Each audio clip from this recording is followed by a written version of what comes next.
Warning, this podcast typically features spoilers and strong opinions. Proceed with caution.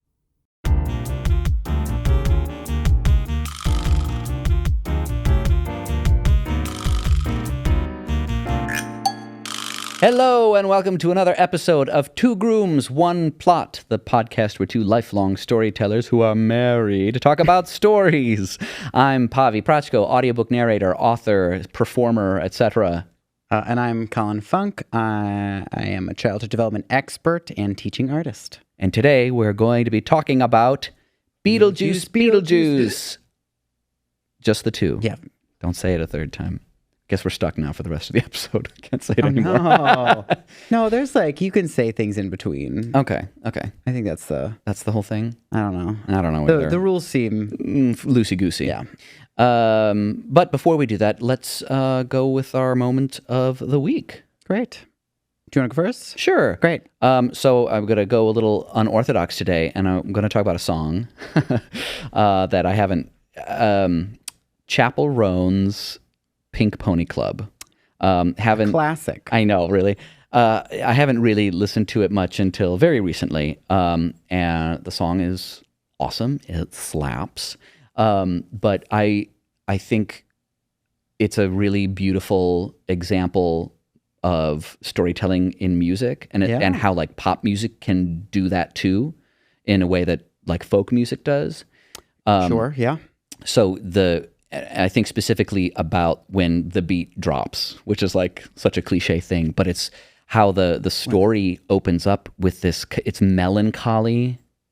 And then when she starts singing Pink Pony Club, because her mom's screaming about oh, yeah, what have you done? You're a pink pony girl. It's there's this... there's this, again, melancholy about it, and then once the beat drops, it becomes this anthemic, joyous song, and so you really get a sense of what the song is about. Yeah, it's built-in tension. It's so beautiful. Yeah, I really, really like it, and I think that's beautiful storytelling in music. Yeah, I agree. I love that song. But you? Well, the new season of Only Murders in the Building has started, and we are watching it. We are all caught up. There's a new episode tonight. There's a new episode right now. But I, of course, love every season. The moment I'll talk about is where Eugene Levy in the show is playing... He's in the show playing himself, who's as Eugene Levy, the actor, is in the world of the show, who is going to play not Brazos, because that's his character. Oh my God, Charles Savage. Charles Savage. In there's going to be a Only Murders movie. Spoilers alert, obviously. But so Eugene Levy is going to be playing him in the movie. So he's shadowing, all of their doppelgangers are shadowing them while they're trying to solve this murder. And Eugene Levy and Steve Martin have come up with a plan to see under this guy's eye patch. And the plan is that one of them tells a joke while the other one is drinking, so he can spit water onto the, do a spit take on... The whole scene is so ridiculous. It's so ridiculous. And so they do they end up being that's a stupid plan. We're going to do a different plan. That plan doesn't work. The new plan, they do a different plan. It doesn't work. They're last minute, they're we got to do that plan. And they're I don't know. And then they can't decide who's going to be the one to tell the joke and who's the one to drink it. And they're passing the water back and forth. And they're both so funny. And it ends up, you drink. You drink. Just in front of, what's his name? What's the other? Gosh. What's Bing Bong? Bing Bong. Oh God, it's Richard, maybe something. I cannot remember right now. Kind. Yeah, I think so. I'm gonna look it up. Yeah, look it up. But he's the one with the eye patch. But so it ends up that Steve Martin tells a joke. Eugene Levy spits the water. Richard Kind. Richard Kind punches Eugene Levy in the face. And they ended up... it's just so... And it happens so quickly and so rapidly that it just is so funny. It's so ridiculous. But overall, in general, that's a great moment. I just wanted to also say about Only Murders in the Building. They're doing like, it feels like there's an extra mystery. There's like a club. There's a cast of characters, and they all seem to be in on something. Yeah, and I don't know what it is, and it's so I'm so intrigued by it. Yeah, and they're doing really well because like they're kind of speeding through some of this investigation process with the help of these doppelgangers that are kind of like pushing them past these pieces. But it's because there's this other mystery happening, and I find it very interesting. But yeah, that's my moment. It's good. Nice. Good moment. Yeah. All right, let's get to it. Let's do it. Switch hit synopsis. Beetlejuice. So we're just going to talk about the things that happen. So, yes, that's what a synopsis is. I guess yes. Danny DeVito is cleaning something in the afterlife. I think that's how it opens. Is that right? Yes, he's a janitor somewhere in the afterlife. He's a janitor. Yeah. And he's a dead janitor. And then he knocks over a bunch of boxes, and this woman puts herself together with a staple gun. Yeah, he electrocutes. He has this machine that he's puts into a puddle of water. It electrocutes everything in the room, which brings these body parts back to life. It ends up being Beetlejuice's ex-wife, who is on the hunt for him. Right. Meanwhile, we've got Lydia Deetz, who is maybe that's how it opens. Doesn't matter. Well, she's a medium. She's a television medium. And she has a show. Talks to dead people for other people, and she is now seeing Beetlejuice, like visions of Beetlejuice in the audience and things. We find out that she's engaged, or not engaged yet, but she's like dating. She's dating someone her who's agent or something, who's like handling her drugs. She's like taking drugs. Yeah, sure. And then also, she gets a phone call then from Delia Deetz saying that her father has died. Her father's died in a plane crash, eaten by a shark. Yes. So they go back. They're going back to the house from the first movie for the funeral. But first, they have to pick up Lydia's daughter, played by Jenna Ortega. Yes. And what was her name? Her name in the movie is something, which we will look at. But they pick her up at college, and she's clearly at odds with Lydia because her father has died, and they had been separated. Yeah. Astrid. That's her name. Astrid. Yeah. So they go pick up Astrid. She's mad at her mom for not being able to, like, basically she thinks she's faking. She thinks she's faking the medium stuff. And it's like, why don't you why don't you talk to dad ever? And so they end up back at the house. They go back to the house. And they're doing preparations for the funeral. And Astrid, they find the little model up in the attic, and there's a flyer there for Beetlejuice, and so Lydia's like, "Oh no, he is back! He's back! Get away from there!" And Astrid at the funeral, at the memorial. Oh yes. Her husband, played by I know his name. Well, the boyfriend. Justin Theroux. The boyfriend takes the spotlight and decides to propose to Lydia so that they marry on Halloween, which is in 2 days. Yes. And at first, Lydia's like, that's weird. And with everybody watching, and he kind of like pushes it a little bit. Yeah, and she ends she's up like, agreeing, I okay. And then guess. that like pisses off Astrid, who goes, bikes away and runs into a tree. Yeah, and which in the happens to tree, be- there's a tree house There's up a there, treehouse and there's a with boy in there who's reading Dostoevsky. And he's like, oh my God, where have you been? And they hit it off right away. And so they make plans to see each other again. So, meanwhile, Lydia's like, how do I deal with this Beetlejuice situation? Mm-hmm. And she goes up, and the Justin Theroux character goes up, and he's like, this is a silly thing to be worried about. Yeah. Like, and Lydia told him not to say Beetlejuice. Mm-hmm. And he's like, let's just get your fears out of the way. And he says He just it says it 3 times. Oh my God. which sucks them into the model. Mm-hmm. And they meet Beetlejuice, who promptly is discussing and freaks him out. Yep.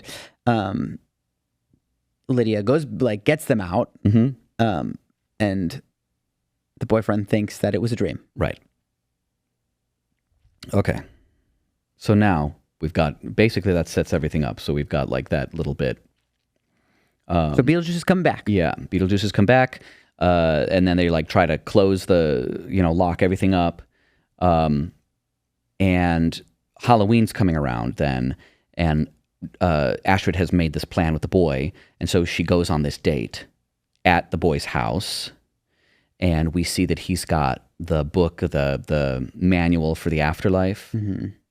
And during the date, we find out that They make out. They start levitating. they start He's a ghost. levitating, and he says, "I'm a ghost, and you need to help me get back to life." Meanwhile, Lydia finds out from the real estate agent that house that she just dropped Astrid off at is the murder house where some boy has killed his parents. So Yes. she's like, oh my God, I just dropped Astrid off there. And she goes back to the house, and just as she arrives, gets in the door, Astrid and the boy are stepping through a portal into the afterlife. Yes. So she goes back to the house and is like, okay, I got to have Beetlejuice help me. Mhm. Calls him back and is like, hey, I will marry you if you bring me and help me get Lydia out. We'll sign a contract and, well, let's do it. Yeah.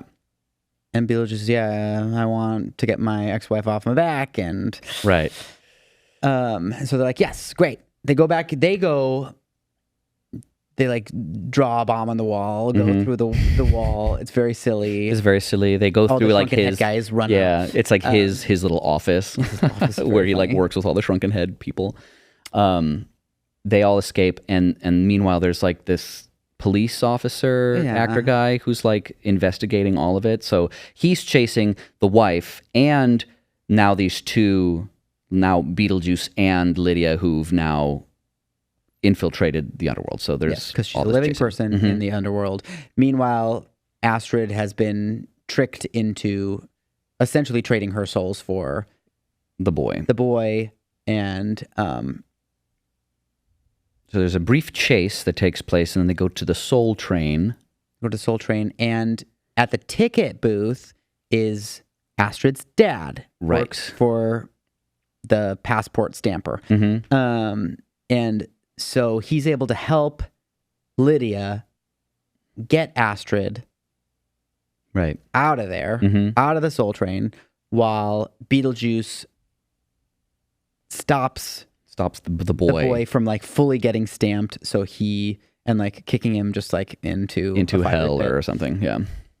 And then they're like, okay, let's go back, and it's the wedding. Yeah. And now Beetlejuice is now coming to collect. Meanwhile, Delia had bought some snakes offline. She thought they were defanged. They weren't. She's dead. And now she's dead.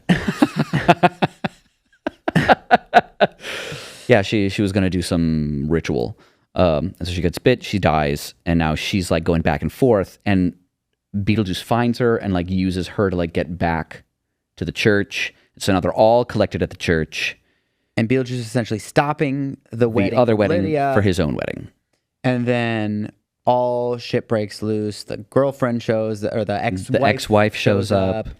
and they end up calling a sandworm to get rid of her. And Justin Theroux, they both get eaten. And Justin Theroux, because he's because we find out the Beetlejuice does a little truth serum-y thing and finds out that he's been using Lydia her the whole time. And then so they get eaten, and then they have a whole music sequence. I think it happens before they get eaten.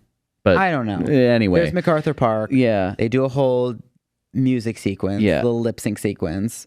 And at the end, we find out that the contract is void because of something. Yeah. Because Astrid read it in detail and was like, you broke the rules. I don't remember how he broke the rules. But he did apparently. And so then he got sent back. It poofs away and he's sent away. And the police officer from the underworld comes and grabs him. Yeah, Willem Dafoe. Yeah, Willem Dafoe. Yeah, and everyone lives happily ever after, sort of. Something. Yeah, Delia goes back to the underworld. She finds the father, and then I think it's Astrid gets married to someone. Like there's a whole coda where you see like their life after she gets married, and then she gives birth to a little baby Beetlejuice, and that's kind of the end. And then, but Lydia wakes up from Lydia wakes up from a nightmare. Yeah, that nightmare. So we assume that was just a nightmare. That life. Yeah, but we don't really know. But then Beetlejuice is like next to her, but then that's also a nightmare. That's also a nightmare, I think. There's like one of those double nightmares. Yeah, it's a weird double nightmare. But that's situation. The end. It's like unclear exactly what is real and what is not at the end. Right. The end. Whoo! There's a lot going on in this film. Yeah, there is. Let's start from there. Is there too much, maybe? Perhaps there is too much going on in this film. Yeah. I think that's the place to start. I think it's just too much story. There are too many storylines. Yeah. And it's like they wanted to bring in a lot of references to the old movie, and they wanted to bring in a lot of new faces, like a lot of new names. Sure. And so giving everybody roles and even Danny DeVito's little role's like 5 minutes long. I'm like, I'm not even sure why he's there. Why did it have to be Danny DeVito? But because he was a good dead guy. Yeah, he was a fine dead guy. I liked it. Yeah. Except here's the thing, that really in the end, that whole storyline didn't need to be there. Yes. And it feels like there was... In the end, so that was part of the ex-wife storyline. Yeah. And I think most people would agree that like you could lift that right out of the movie and it wouldn't affect a thing. Like lift that whole character out.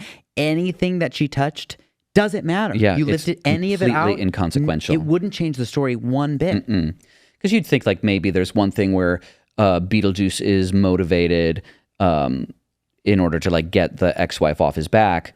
But if you remove the ex-wife, he still is just motivated because he's just been brought back by Beetlejuice, right? But he's already motivated. He's already just trying to get back to Lydia. Right. That's already a big thing. motivation in his world. So like you don't have to add anything on top of it. Right. And then same thing with like when she comes in at the end, nothing she does is consequential. Nope. The police officer isn't really chasing her. He is at first, but in the end, he's like, we got to chase Beetlejuice and the human. So like we didn't even need that excuse for the police officer to get involved. I wonder if they just brought in the ex-wife because she's a soul sucker and they were afraid that if they didn't have a real consequence. Yeah. Like because dead people can't die. Right. But this is the only way that Beetlejuice could die. Presumably die. Maybe. But like that didn't even register really as a actual thing. And I just wonder if that was the original plan. It didn't seem to like work out that way. Something was left on the cutting room floor for sure. It just feels like there was like a lot of story they were trying to fit into it, and they took out enough of it that the loose ends didn't make sense. Like those storylines were completely, they did not intersect. Well, they could have cut it out. Like that movie was like 15 minutes longer than the original, Yeah. and they could have cut it out, made it just like A touch shorter and would have been... it was a little long Yeah. too, Yeah. because of the extra stuff. Right. Right. And I get it. Like the thing is, I think when we're looking at a movie that has become iconic, like Beetlejuice was like a cult classic. Right. They didn't. Yes, the pieces came together, and yes, it was kind of cleverly done, but it wasn't. It's one of those things like they didn't know what was going to be successful about it, Right. and it's very so clear weird. when they look back at the first thing and they're like, okay, it's the same thing that happened with the Hocus Pocus sequel. Yeah. They're like, well, we didn't know people would love these things so much. Right. And so we want to really, Replicate those things. Really lean into it. and it feels Forced. forced. Yeah, because it was the serendipity of the moment that makes those things Yeah. incredible. It was the focus was the story itself. Yeah. That's the only way you can get that kind of moment to actually work, because Right. you worked at actually making Beetlejuice work. And because it was very clearly Lydia's story in the first one. Yeah, We were following Lydia. There were the Maitlands. the Maitlands. Yeah, The Maitlands who like were important, but they were tied to Right. Lydia. yeah, There were more than one storyline at the same time, but they were much more closely connected. Now we're still dealing with Lydia. yeah, She now has a relationship with Delia Yep. and the death of her father. And there's that going on while she's dealing with this relationship, while she's dealing with Beetlejuice and the visions of him and the drugs and Right. that thing, while she's dealing with her daughter and like the estrangement relationship there. that, Yeah. and the ex-husband that the dead ex-husband. Yeah, So that's just with Lydia. right. Then we were like to add on Beetlejuice's Astrid. ex-wife. Oh, yeah, and we Astrid's haven't whole gotten thing. to- so Astrid jeez. is now the new Lydia, right? It should Right. be. She should be the new Lydia, but there's already so much going on with Lydia. Right. And now we're dealing with Astrid's relationship with her mom, as well as this new boy Right. and her father and Right. those loose ends. And maybe now meeting Beetlejuice, but not really. Right. But then so now on top of that, we're dealing with the underworld, Yeah, with their own With- cast of characters. which like the thing is that's one of those elements from the first movie that was so loved. Yeah. There was little touches of these out of this world characters. Right. People who like really, I mean, think about the Miss Argentina Miss moment, Argentina? where she just has, it's like 3 seconds. 3. They turn it into a whole song in the musical, and it's excellent. Go back, watch our full episode on Beetlejuice the musical. But it's this wonderful moment in the first one, but the only reason it worked was because it was so tastefully done. We get this full character, all of this backstory is implied by that's one moment where she's like, it's not so great being dead. If I had my way, I would have stayed up there. And that's all you really get from her. Yeah, but it's so rich. And each of one of the things, and both of the movies do it well. One of the things that is done very well is character design. Like that's one of the reasons we love the first one. Yeah. And so they did it. They brought it back. They brought us some very bigger than life, bigger than death characters. Yeah. Even as side characters. Right. And I think the problem is they kept a bunch of the ones that we already know. Yeah. They try to reuse those while trying to feed us lots of new ones. Right. And I personally like the Willem Dafoe character. I think it's a very interesting character. Yeah. Well, it's an interesting dynamic to bring in, that the underworld has rules. Right. And speaking of consequences for Beetlejuice, like death doesn't even have to be the thing. He's, for all intents and purposes, a demon. Demons operate on deals and contracts. Right. Like that's the weakness. Right. You know? Yeah, that's not, yes. I mean, we can go on, but like clearly the ex-wife character Was so stupid. it just doesn't add anything. Mm-mm.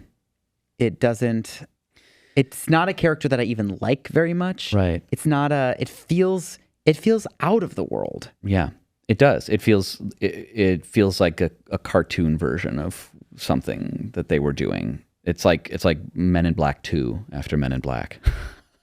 They like made it more cartoony. Yeah. Like, so, and it becomes like tacky. Well, that's a phenomenon. The Ned Flanders effect, where the Ned Flanders effect is specifically for characters in sitcoms, Mm-hmm. but the traits, the personality traits and elements of a character get more simplified and more one note as it goes on. Mm-hmm. Like Ned Flanders was just kind of like a friendly foil of Homer's, just like a friendly neighbor who happens to be Christian, and then he becomes this like very, very militant Christian. Right. Like that becomes like the rigidity of it. It's like it becomes. It gets turned up to 11 of Christianity, right? Rather than a character who happens to be Christian, right? Right. Which is they're different. It's just like but that is very common in sitcoms. But like now we're doing series of movies. It's similar. Like, and we've had many iterations of Beetlejuice. So now we're run the risk. We're seeing the distillation of these. They filter out the complexity. Yeah. It strikes me as you're like talking about all of the plot points that are just involved in Lydia. The thing that made me like, I was literally thought at that moment, I was like, that's enough for a movie. Like that was actually plenty. There's plenty. There was plenty there. She didn't even need to have a daughter. I like that she had a daughter. Yeah. I think it could have worked fine that she had a daughter. Mm-hmm. And it was fun to see elements of her relationship now with Delia, and this mirrored relationship of Lydia now being the parent who brings in has the character replace the dead parent, right? Yeah, and how that works. Yeah, like I like that. There was good mirroring. Like there was good symmetry happening between the movies. It was that kind of history repeats itself. Very storyteller. Like that's actually really brilliant. And I would have loved if Lydia had remained the main character. It's like absolutely, because they did really, divert it to be Astrid. Yeah, but not all the way. Right. They didn't. That's my problem with it, is I don't think they fully made that decision. Yeah. I don't think they committed to having Astrid being the main character. Yeah. They did not make this Astrid's movie. Right. And that's honestly, I'm okay with that, because but you do have to choose one. You do. Because if you've either got Lydia, who's now dealing with all the things that basically, she's reaping what she sowed, right, from her life, and she's dealing with her daughter who doesn't believe her, and she doesn't know how to like convince her, and really she just needs to be a mom, right? She just needs to show her love. Yeah. Meanwhile, you can have the other side of it, where it's just Astrid's story, where she doesn't believe her mom and actually gets duped, just like her mom did, into going into the afterlife, and then in a different way. Because like the Maitlands were very, very kind. Yeah, ghosts. right. And but she meets an evil ghost. Ben? Was his name Ben in the movie? Yeah, I don't remember, honestly. Look it up. I'm gonna look. But the boy ghost that she's crushing on is Jeremy. Jeremy? What's his name? The character's name? Jeremy Fraser. Wow. Oh, that's right. Jeremy Fraser. He's an evil character who killed his parents, and that's why he's a ghost in the house. Right. Because he's a murderer. He's a murder ghost. The Maitlands just were in an accident. Right. And And so it's interesting that like there's another like evil element, but then there's just so much going on. Yeah, and that's, I mean, that evil element actually makes it, then would have made it interesting, and does in a certain sense that now Beetlejuice actually joins the Allies, because he is a villain in the original movie. He is like the bad guy. Yeah. And this one, Lydia, I love the choice of saying, Lydia's like, I need to get my daughter back. The only option I have is to bring Beetlejuice in on this. Oh, well then And maybe the ex-wife is supposed to be a red herring for us thinking that she's the antagonist of the movie. So we're not... I knew so Yes-ish. fast, though, It's that just- Jeremy was... Yeah, he was, First I was of like, all, I oh, knew he's he was dead. a ghost immediately. Yes. Like, very quickly. Like, that wasn't a surprise. No. Which is fine. Yeah, fine. that's okay. That's okay. I'm all right with that. We know he's a ghost. That's Yeah. fine. We can know he's a ghost and have her not know. That's fine. Yeah. That's fine. Because she doesn't believe in ghosts anyway. But we don't know that he's a bad guy Right. just yet. Right.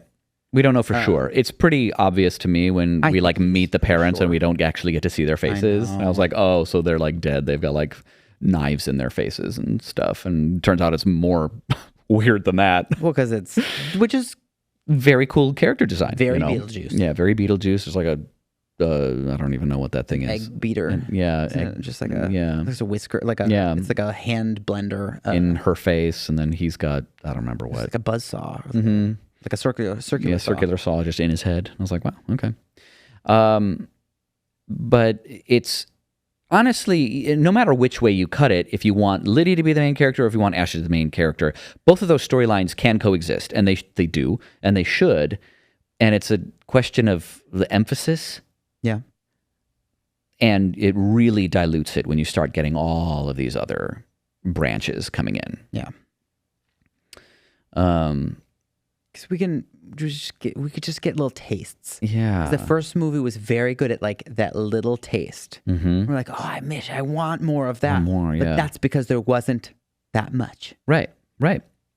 Once you start living with this plot line of the ex-wife, now you spend a lot of time in that world. Yeah.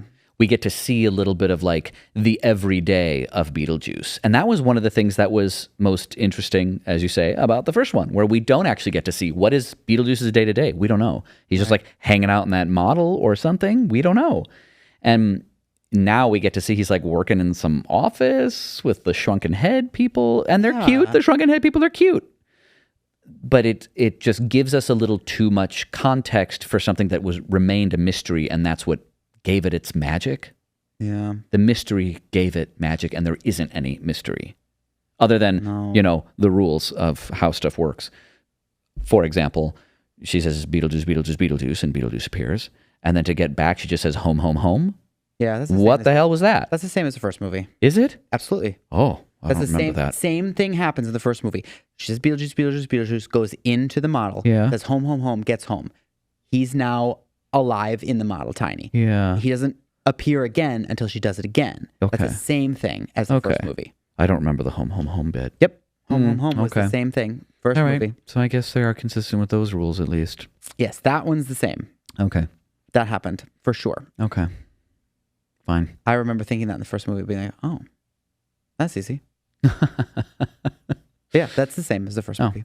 Okay. Except that Beetlejuice can like stop you from talking, so When you're like in his under his control. yeah, like when you're like when they were in the model with him, yes, or like when he was in the world with them, Yeah. but not like all the time. not all the time. Oh, I don't know. He obviously like has the ability to manipulate Stuff. the world around them. Right. Right. Ugh. I don't know.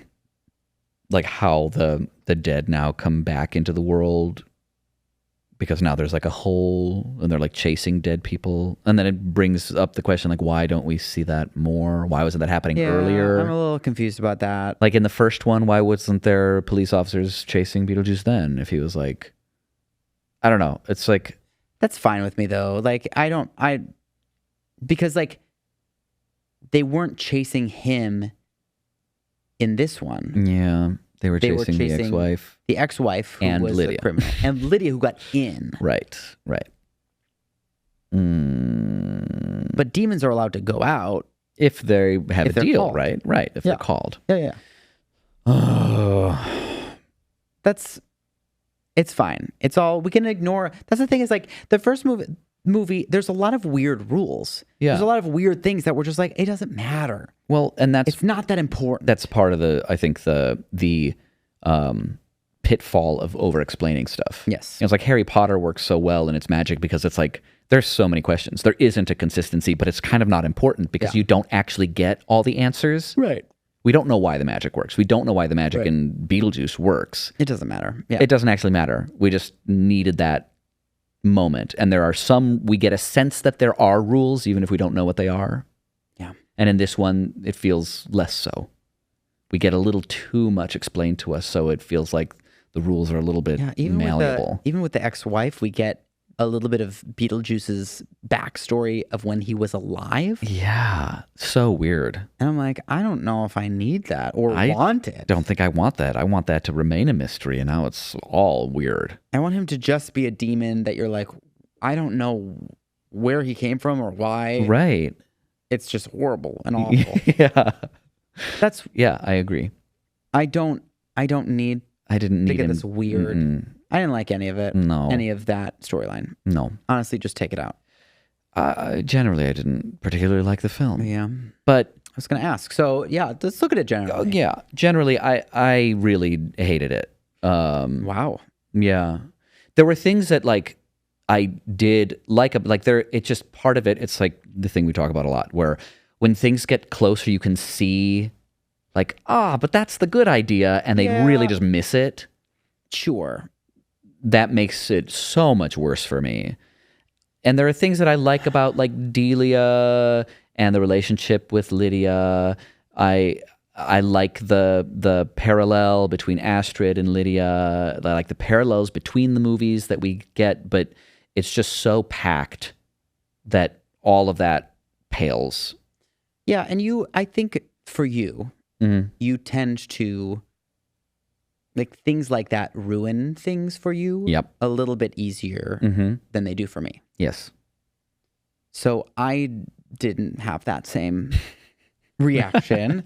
I wasn't straight up, I hated it. Because like there were definitely elements that I really enjoyed. I liked the shrunken-headed office team. Yeah, I thought cute. the Willem Dafoe character was fun. I didn't mind the little claymation sequence when Delia was the telling weird claymation sequence. Yeah, she's telling about how the dad died. It's interesting. I don't know that it threw me off. It, like, I don't know. It tore me out of it a little bit. Like, there was a few moments where it's like when Beetlejuice is telling his story, he's like tells it entirely in Spanish with someone else's voice, and I'm like, I don't. And it's black and white, and I don't understand what's happening.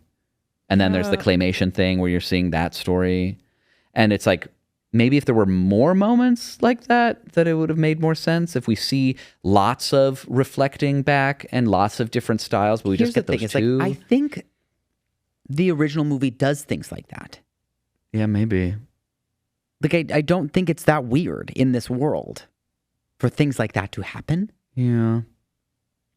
Because he's a demon and he does whatever. Yeah. Like, he throws his voice. He was using different voices all the time. Yeah. Like, you know, like. But there was almost a reason for it. No. In the first, like, it's like in the terrifying moment, like he's being the genie from Aladdin, you know? It's not just like, well, we need a reason for him to use a different voice, so let's have him tell the story in Spanish. That's kind of dumb. That's a stupid reason to do that. Yeah, sure. But, like, it then takes us out of, like, time and place. Yeah. We're now not committing to a time and place. Yeah. And there's plenty of randomness. I don't know. It doesn't bother me at all. Yeah, it bothers me. I don't think it makes sense to me. I don't know why you care about that making sense when there's so many things that are elements that don't make sense. You know what I mean? Like, Yeah, there's almost there is a. I mean, maybe that's like part of the question. What makes the first one work? If this one doesn't, right? It's like the first one is random. There's random things. Why does it work in that one? I don't know. There's like Because it je ne feels sais good. quoi Yeah, magic, right? Yeah, absolutely. I think part of it is sometimes just that. It's just like the pieces fit Yeah. and they felt good, And we don't know why. I don't really know why, and part of it is like the fact that it's sticking out in my mind.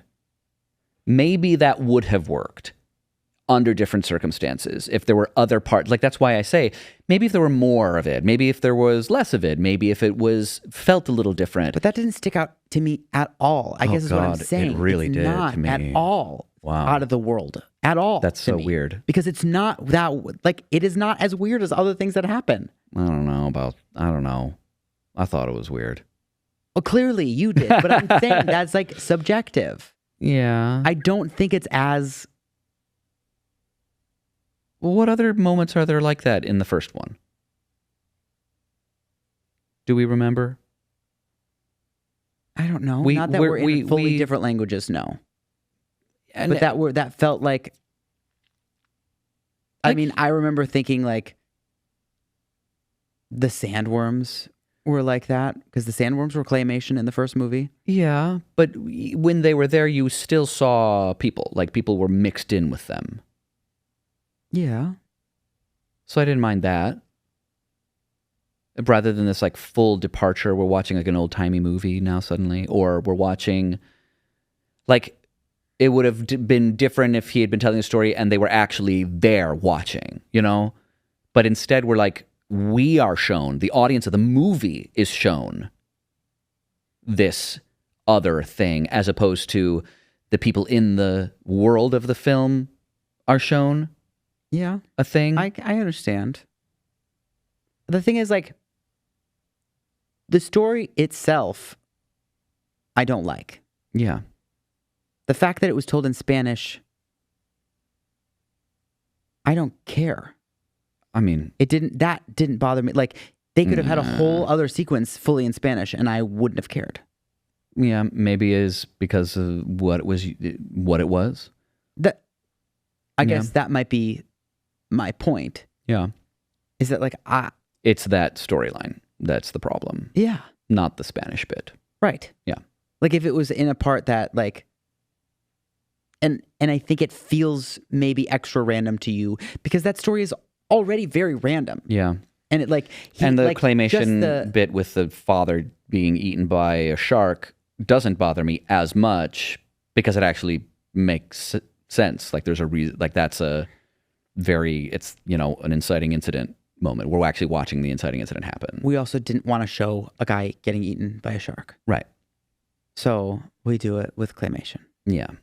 because that's in the Tim Burton. Realm of, his milieu. Yeah. Yeah. And so like,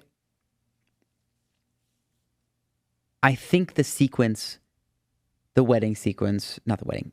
Yes, it was a wedding sequence technically. Yeah. There was a wedding in it. His story about the ex-wife Yeah. was already something that I didn't like, and it being in Spanish, I don't care. That did not bother me at all. Yeah. That Okay. piece of it, I'm like, I don't. I mean, there were other parts where he did speak Spanish in this film, and Yeah. that didn't bother me as much. I think he speaks Spanish in the first one too. I think he does. speaks it a few times. different languages, maybe over Spanish. Yeah, But that's the thing is like that was maybe he literally is from Spain. Maybe that's that possible. character is Spanish supposed to be Spanish, right? and so like maybe that's the choice. Maybe it does actually make sense, But we don't get that information. which is fine. Like, I don't want that's the okay. information. Yeah, it's okay. It's just like they gave us too much. They gave us too much. They gave us way too much. Yeah. I think again that is like the big flaw with it. And once we take that out, we can like clean up some of the rest of it. Yeah. We can spend a little more time in the emotion and in the character of the important people, Right. instead of wasting this time on the ex-wife. Yeah. Not great. And then the weird actual wedding at the end, where they do a lot of what's the song? MacArthur Park. MacArthur Park. They do the whole thing. Yeah, they do the whole song. They do the whole song. And trying and to not like the Donna Summer version. Not the Donna Summer version, which is sad because that's the better one. But it's the which is silly to me. I don't know why. Yeah. I think they did it because they just picked a male vocal, which I don't like. Yeah. Maybe they just liked the version better. I don't know, because it was like a little bit It's a little creepier. I think that's could be part of it. It's just just MacArthur Park can be plenty creepy on its own, though. I agree. And at least it would have been more exciting. It was just so long and not a whole lot was happening. It was long. Okay, here's another thing that they're like, obviously, one of the iconic moments is Deo. It's Deo, yep. And so we need to recreate Deo. Yeah. And the song that they do at the end. Right. Work. Work Sonora. Sonora. Yeah. Yeah. And so they wanted to recapture that magic. And so they tried to do it with MacArthur Park. Yes. And maybe that's like part of what you're talking about with like just taking the things that magically worked and trying to put it in reverse somehow. Right. Find the, like, why was this magic? Let's do it again. Yeah. Where it's like, I don't know. Yeah. The thing is, like, I think people would have been disappointed if there wasn't a full lip sync number. Yeah, probably. Absolutely. Yeah. I was looking for it. Yeah. I like went in the looking moment. for things. Yeah. I went in looking for crazy characters, crazy underworld characters. Screaming Delia. Screaming Delia, sure. Of course. I love Catherine O'Hara. Oh my God, she's a treasure. Fantastic in this movie. I was hoping for some art that came to life. That didn't happen. It did not happen. That's too bad. Big crazy sculptures coming to life. Yeah. I was bummed.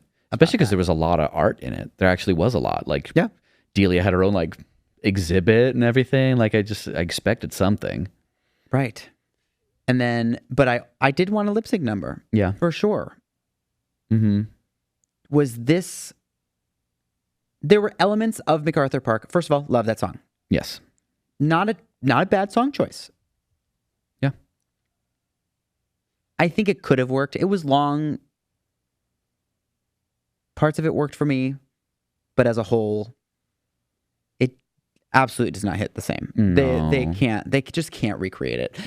If we're going to compare it, like there's just no comparing it. No. Why did Deo work so well? Do not know.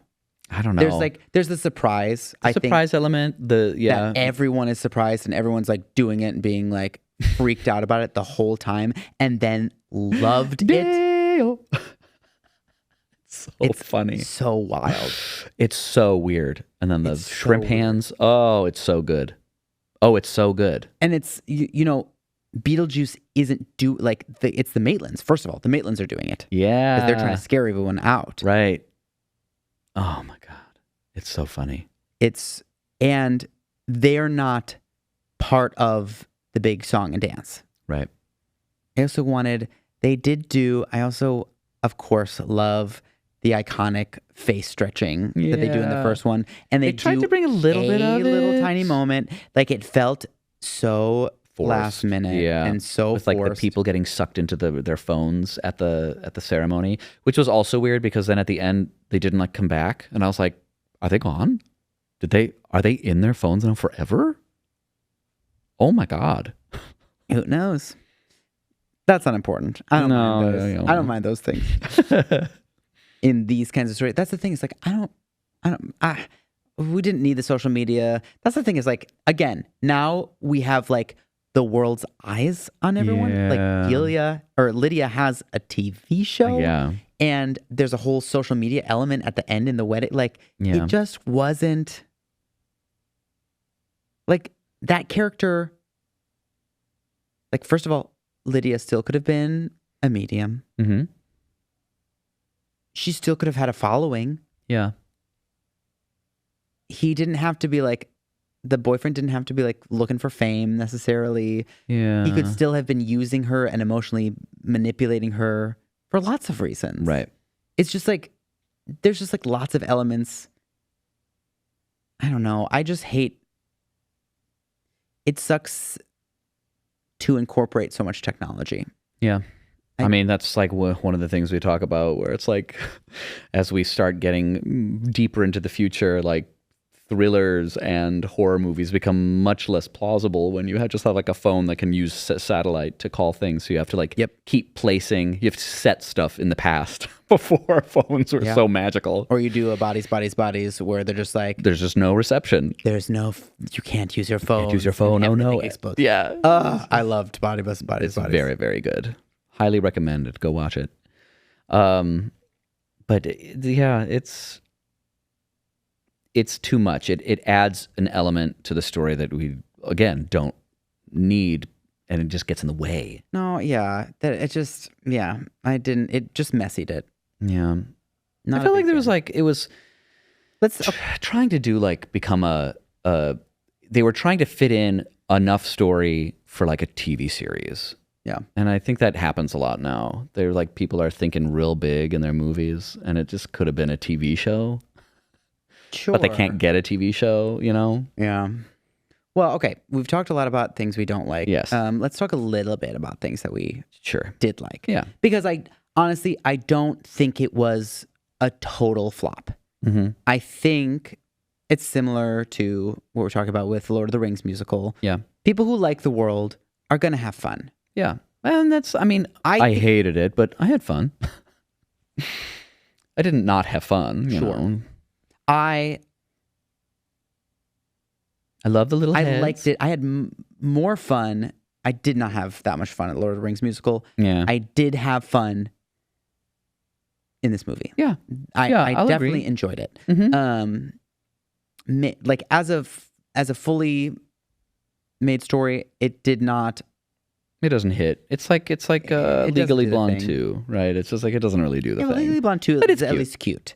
At least is a solid story. That's true. It doesn't hit the same, but it is a solid story. Yeah. It does not capture the magic. No. Anywhere near. Yeah. But this also doesn't capture the magic. It feels similar. It's cute and it does, but it kind of doesn't capture the magic. What I was just thinking as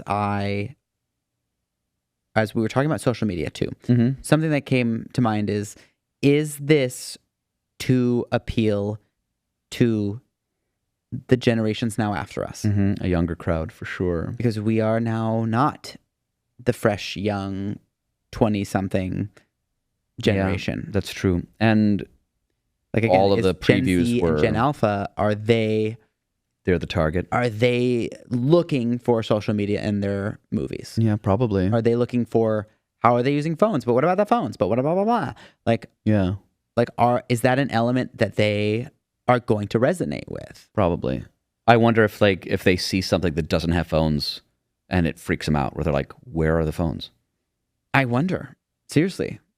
Or if the question is in the back of their minds, like, why aren't they just using phones? Why aren't they just looking on their phone? Yeah. I mean, even with like Astrid meeting this boy, she doesn't get his phone number. Like, she just like goes back to his house. Like, I'll be here tomorrow if you just want to meet me here. I'm like, just get his number. What is this? You're not texting each other. You're not Instagramming. Yeah, right. You haven't found each other on the Instagram. Yeah. Because, come on. That's the thing is like, I don't buy it. Yeah. Yeah. That was so weird to me. I mean, like, that's why I knew. I mean, I knew before then. Sure. But when he's like, I'll be here tomorrow, I'm like, he's a ghost. Yeah. He is dead. Yeah, he is tied to that He's not treehouse. alive, man. Yeah. Yeah. Oh. I knew it very, very clearly because of the way he was acting. Because it was very strange to be like, I'll be here tomorrow if you want to just pop back over to my house. Yeah. Just come back to my treehouse. That's weird. Yeah. That's a weird thing to say. It is a weird thing to say. You know, I know it's not necessarily part of the story, but it is telling that all of the previews were child-centric. They were all family movies. It's like Moana 2 and... Oh, sure. I don't remember what else, I but see what that's you're like saying. that's like one way also to gauge. It's like, yeah, they kind of intended This is a family movie. for families. Yeah, so it's for younger people than us. Yeah. And to that effect, they had some real creepy stuff. Yeah, they did. They had some real, like, they really pushed the gross and the creepy, which I thought was nice. Yeah, unique, actually, in insofar as a lot of the Especially current kind of family and stuff. child Yeah, geared things. Yeah, shy They away from water it. those things down. And I don't think they did so much in this. Mm-mm. They had some really disturbing moments. Yeah, they did. Which I liked. I liked the baby Beetlejuice. Oof. I hated the baby Beetlejuice. Yeah, but like I I liked liked the baby that I Beetlejuice. hated the baby Beetlejuice. Yeah, and then like the father's body was like walking around trying to find his way, and Very it was just grotesque. like very grotesque. A lot of spurting blood. See how I walk around with no upper body. Very grotesque.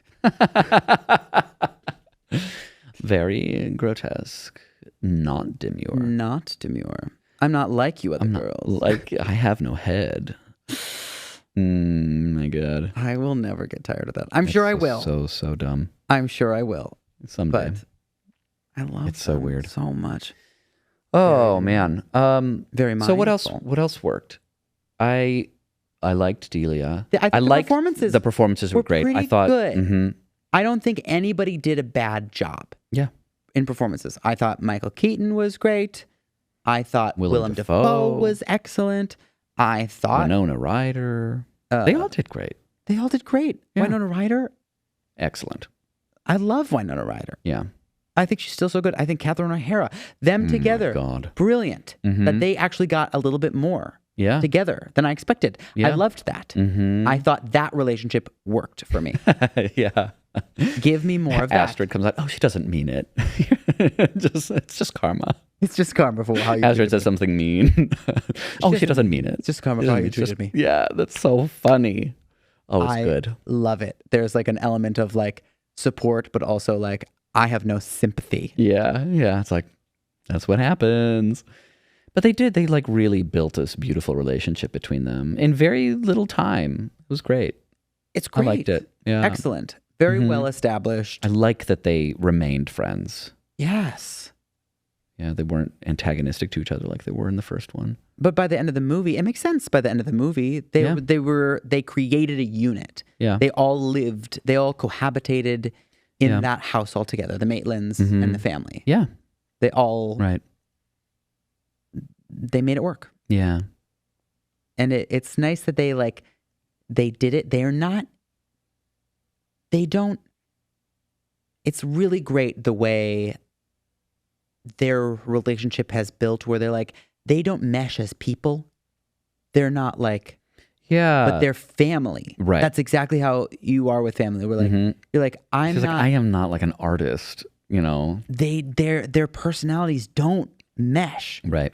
They butt up against each other, but there's a harmony to it Yeah. that like They understand each other. builds and grows just like you do with your family. There's a dynamic that like there are family members that you're like, I can't be with anyone else that's like that. I'm just used to that person. Right. Yeah, I mean, it's And the classic like theater kid with the jock brother, you know? Yeah. It's just like, we don't have similar interests, but we're connected forever. Yeah. That doesn't make their relationship any less viable, but that doesn't make their relationships outside. They're not going to be friends necessarily with people that are Like their siblings or like their other family members, but it also doesn't necessitate antagonism, exactly. which is a good lesson to put in your back pocket if you're creating stories. Yeah. You can have these relationships of like people who are very, very different, but it doesn't have to be antagonistic. Right. They don't have to mesh to have a relationship. Right. What else? I thought that worked. I thought that worked really well. I like the aesthetic of all of, you know, Tim Burton stuff. Like that we see some of the sculptures. We see we see a lot of the old stuff. Which is They really bring back nice. a lot of the old stuff. which is cute. I like it. The house is the same. Mm-hmm. Yeah, we see more. The model. They brought back the model. The little model of the town. It's nice. Yeah, there's like little scenes and little moments that work really well. Yeah. And that capture pieces of it without having to. The thing is, like, it could have like. I think it could have done it. I think so too. I don't think it would have like part of been. It wouldn't have been but it could have done something. Could have been its own thing. It could have been its own thing. Yeah. So I think it could have both departed a lot more, but also not as much at the same time. Yeah. Because it did some nice things and things that I was like, I don't like. You know what other character I liked was the priest. I was going to mention the priest. I forgot about that. Yeah. Interesting through line. It was very silly, very funny. He spoke in scripture. Yes. Oh my God, so funny. He was like, what's his face from the first movie? The medium. Delia's friends. Yeah. Delia's like oh, he's so fucking weird. Oh, so weird. I love that character though in that first movie. Mm-hmm. He plays the priest in Heathers. Oh, yeah. Oh, so Heathers, weird. Another great movie. But that guy, he's like this highfalutin, very put on language. Yeah. Yeah. Oh, let's get to ratings. Let's get to ratings. Yeah. I feel that too. Okay, let's do it. Story. Out of 5. I have to give it a 2. Ugh. There's some things that work, and it just gets edged out completely and overshadowed by the other stuff that doesn't work. Ugh. 2. I am tempted to also give it a 2. Yeah. No, I'll give it. Yeah, no, it's a 2. Mm-hmm. Okay. I know. 2s. I like my instinct is to always go a little higher than you, but like that's not necessarily. They were too scattered. Mm-hmm. There were storylines that I liked, but they weren't told well enough. No, I think the storytelling was kind of messy. Yeah. Technical. I think it might be a 5. Like, it looks really good. Yeah, visually it sounds great. really good. Yeah, but technical is also script. I'm going to say 4.5 only because you got to cut some stuff. Yeah, you're That's right. That's a technical thing. I know it's it's mostly a storytelling thing, but you can give it a 5. I think I will give it a 5. Okay. I think it looks great. The thing is, like, I think the acting is fantastic. The acting is great. The visuals are excellent.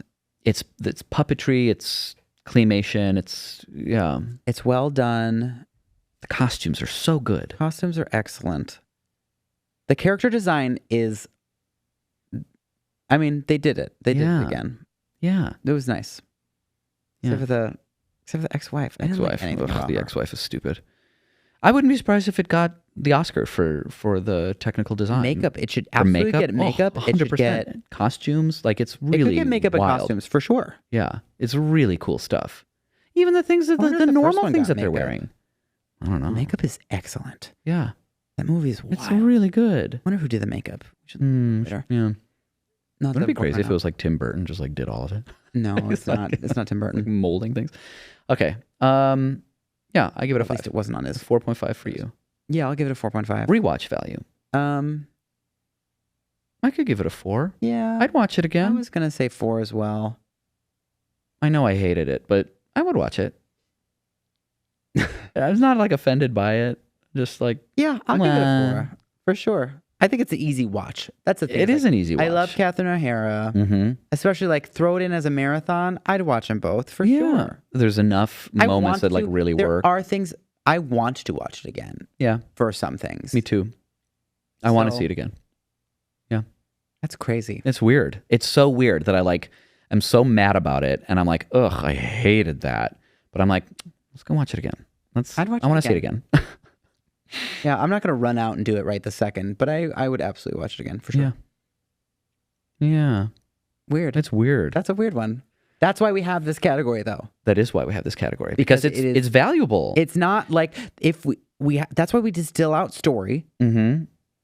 And technical and the rewatch value, because just because it's bad in all these other ways doesn't mean you don't want to see it again. And it's so weird. Yeah, this isn't going to rate value super low, even though the story was up 2 for us. Yeah, right. The other things are 4s, 5s. Yeah, that's pretty good. That's pretty good. Yeah, averages out to 3.5, 4. I don't know. I'm not doing I don't math know. in my brain right now. Someone do the math. Put it in the comments. Ba-ba-da-ba! Rated. Oscar moment.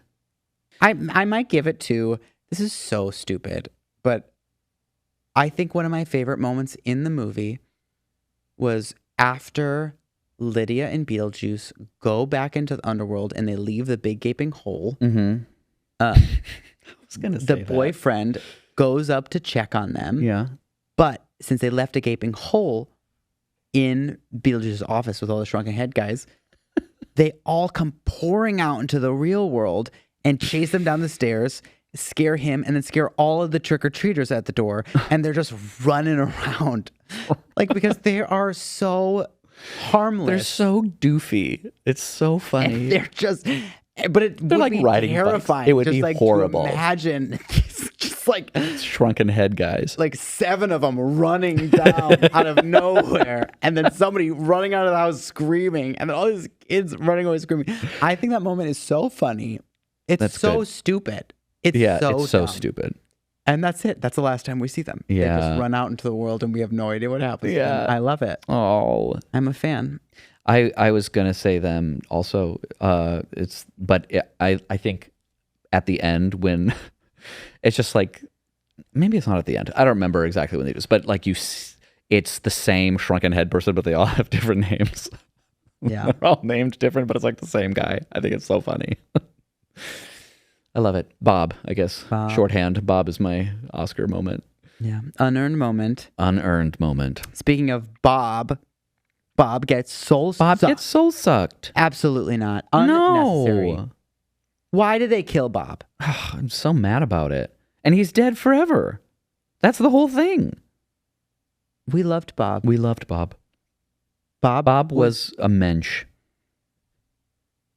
Wow, so sad. R.I.P. Bob. I was like, that woman's soul sucked like 3 people. And one of them had to be Bob. One of them was Bob. That's so stupid. I hate I was that. so mad about it. We just didn't need that. We And they didn't didn't need need that it. And whole now Bob's story. dead.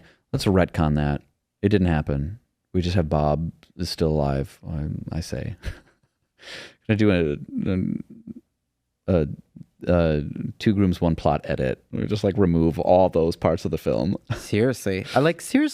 We should, I mean, maybe we could like rewatch it and write down the timestamps and be like, just ignore these parts and these parts and these parts. Yeah. And I bet it would be great. I bet it would be really great. Yeah. I wonder if watching that movie without that, Without those bits and pieces actually make it a good movie. I wonder how much that would affect it. Whoa. Because literally that, like, is one of those things where one thing can get in your mind and ruin other things. Yeah. Because it's always there and it's so stupid. It's so stupid. I hated it. Yep. Anyway. Okay. Unearned. Yeah, that was my unearned too. I hate that. Do you steal both of mine? Yeah.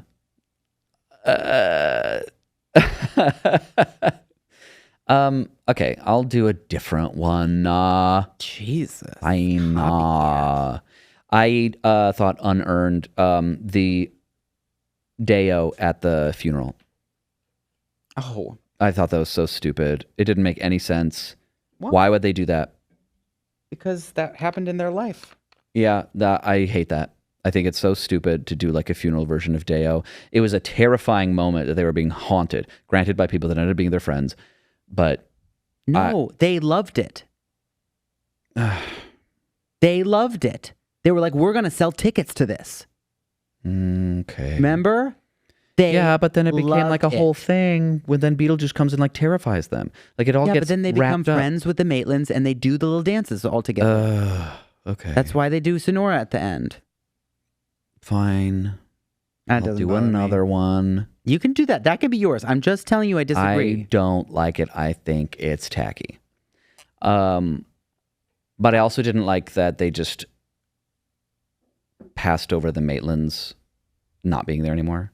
Yeah. The Maitlands aren't here. We found a loophole and they moved on. That was it. Yeah. What? That was it? That's so stupid. That's stupid. They could have just been like, yeah, they found out they couldn't do blah, but they could travel. Like there was, they could have just like, they're over explaining everything and then they just like, cheapen ignore it. that. Ugh, it's so stupid. So stupid. Yeah. Okay. Or like after a while, There's somewhere. They could absolutely do it. There's somewhere. I don't know. It doesn't have to. I don't know. It's stupid. I hate that. Yeah, they over-explained everything and then not that. Yep. Come on. Ugh. Okay. Next. I'll give you favorite reference to the old movie. Oh, okay. Favorite reference to the old movie. Mm-hmm.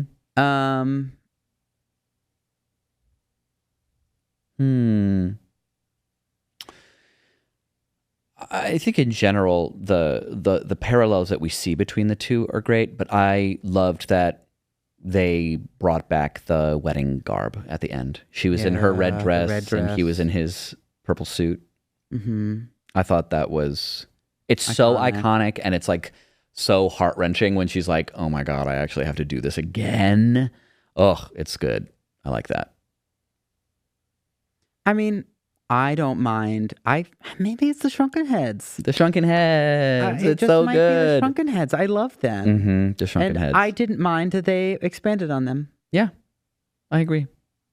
Because they did. I don't think they overused them. Mm-mm. Except for killing Bob. That was that's so a mistake. Stupid. Agreed.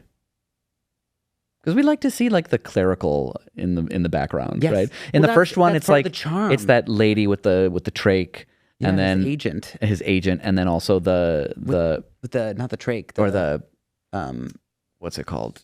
Yeah, she's stoma, like yeah, and she's like smoking out of it. Smoking out of the stoma. So and then excellent. What a great character. And instead of Bob's, it's the football players. Football players are like, the ones that got the muscle smushed by the bus, mm-hmm. like all run over. Yeah, and then in this one, it's the clerical of the Bobs. It's so funny, the little shrunken heads. Yeah, but I think the wedding dress, that red wedding dress is like mm-hmm. really iconic. Yeah, it's great.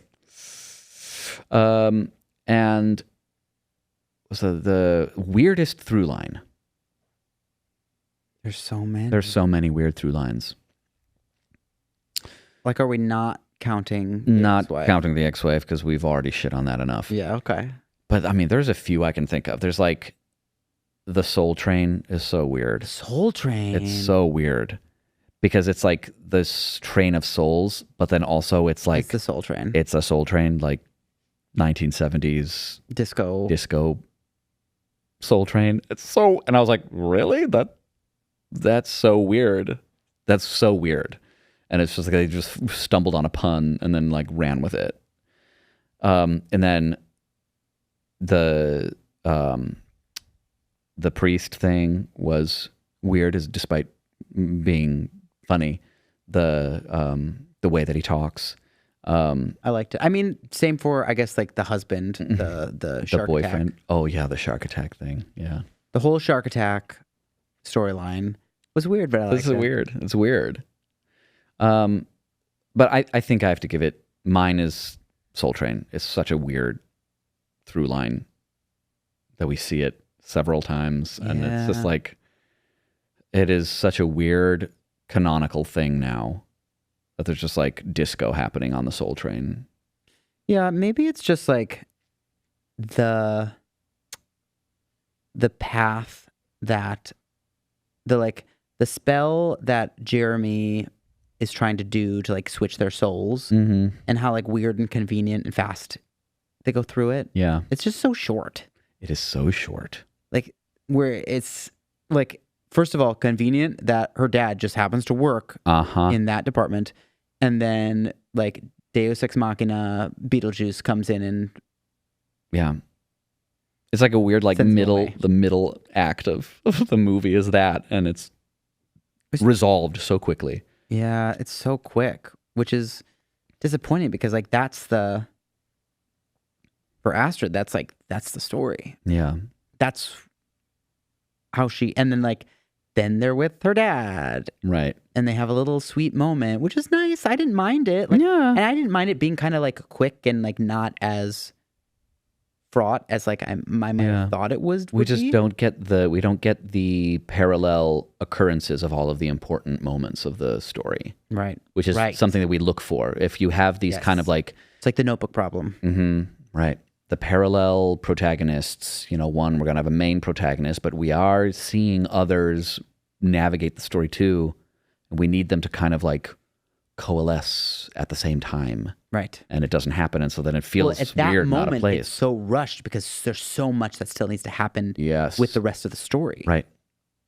And I'm like, okay, but this was resolved, which makes everything else that happens kind of like, well, whatever happens, it doesn't really matter. You know what I mean? Yeah. Like with the whole wedding scene, I was like, it does not matter what happens. Yeah. Whether she marries him, whether she marries Beetlejuice, it doesn't matter. Yeah.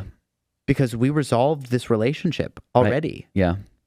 Because that was the big thing. That's the thing, right? That's the thing that we're actually doing, the universal story. I think that is part of the problem with storytelling. Yeah. Is that they forgot Yeah. that. The need versus want thing. It's like, yeah, it's just like they thought that what they needed to do is get away from the marriage, but what they really needed to do is fix the relationship, and they did. Right. So it's like whether she dies or not, or gets married to him or not, she did it. She did the thing that needed to happen. Right. Yeah. That's weird. And there's still so much left. Mm-hmm.